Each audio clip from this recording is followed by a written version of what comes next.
Hi friends. மனுஷனோட மூளைங்க எப்படியெல்லாம் யோசிக்கிறாங்கன்னு பாருங்களேன். ரீசெண்டாக வீட்டுக்கு ஒரு போஸ்ட் வந்துச்சு.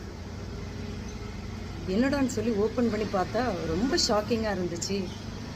உங்களுக்கு ஷாக்கிங்காக இருக்குல்ல? நீங்களே பாருங்களேன். போர்டிங் பாஸ் வீட்டுக்கே வந்துருச்சு. ஆமாங்க, ஏர்போர்ட்டுக்கு ஃப்ளைட் எடுக்கிறதுக்கு 3 மணி நேரத்துக்கு முன்னாடி இருக்கணும். க்யூவில் ரொம்ப நேரம் நிற்கணும். அதுக்கப்புறம் லக்கேஜ் எல்லாம் போட்டதுக்கப்புறம் போர்டிங் பாஸ் கிடைக்கும் இல்லையா? எவ்வளோ கஷ்டம். இந்த மாதிரி போர்டிங் பாஸ் வீட்டுக்கே வந்துருச்சுன்னா ரொம்ப ஈஸியாக இருக்கும்ல.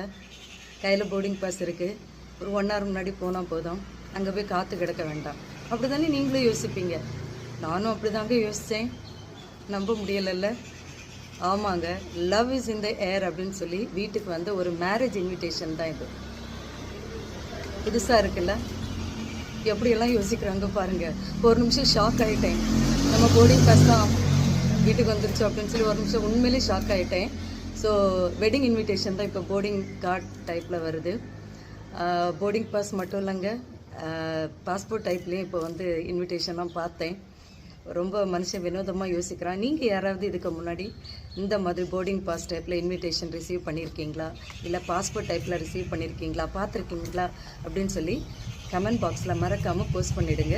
See you guys.